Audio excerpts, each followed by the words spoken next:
TikTok করার কারণে গোরস্থানে লাশ দাফন করতে দেয়নি এলাকাবাসী। এই ব্যাপারে ইসলাম কি বলে? আসলে ভাই, আমরা একজন মানুষের সঙ্গে মৃত্যু পরবর্তী আচরণ কি সেটা আমরা অনেকেই জানি না। একজন মানুষ মারা যাওয়ার পরে প্রথম আচরণ হওয়া দরকার তার খবরটা শুনে এই কথা বলা, ইন্না লিল্লাহি ওয়া ইন্না ইলাইহি রাজিউন। 2 নাম্বার কাজ হচ্ছে যদি সে ছেলে হয় তাহলে বলা আল্লাহুম্মা সাব্বিতহু আলাল ঈমান, আর যদি মেয়ে হয় তাহলে বলা আল্লাহুম্মা সাব্বিতহা আলাল ঈমান। 3 নাম্বার কাজ হচ্ছে তার যদি কোনো ঋণ থাকে সেটা পরিশোধ করার দ্রুত ব্যবস্থা নেওয়া।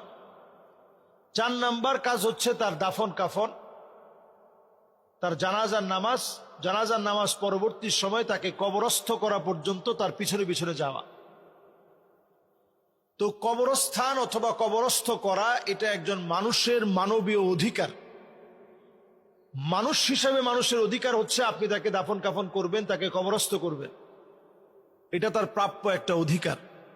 এই অধিকার আপনি নষ্ট করতে পারবেন না, যদিও সে অনেক বদকার, যদিও সে অনেক খারাপ, অনেক অন্যায়কারী, অনেক বড় সন্ত্রাসী, অনেক বড় টিকটকার, অনেক বড় দুশ্চরিত্র, অনেক বড় লম্পট, প্রস্টিটিউট, যাই হোক না কেন, আপনি ওই কবরস্থানে যদি তাকে কবরস্থ করতে না দেন তার অধিকার আপনি নষ্ট করলেন।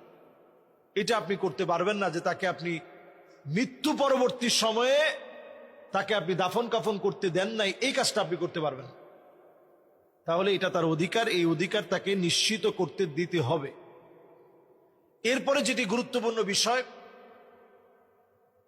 অন্তত জীবদ্দশায় যেন এলাকাবাসী মিলে এমন পদক্ষেপ যাতে নেওয়া যায় সে যেন টিকটক সহ তার চরিত্র যেন ধরে রাখতে পারে। পঞ্চায়েত করে, পঞ্চায়েতের মাধ্যমে যারা মুরব্বীরা আছে তারা জীবদ্দশায় আপনারা এই সিদ্ধান্ত নিতেন যাতে করে সে ভালো মানুষ হতে পারে। আমরা জীবদ্দশায় তেমন কিছুই করলাম না, এবার একটা মৃত লাশের সঙ্গে আমি আমার ক্ষমতা দেখালাম। এই কাজটা যেন আমরা না করি।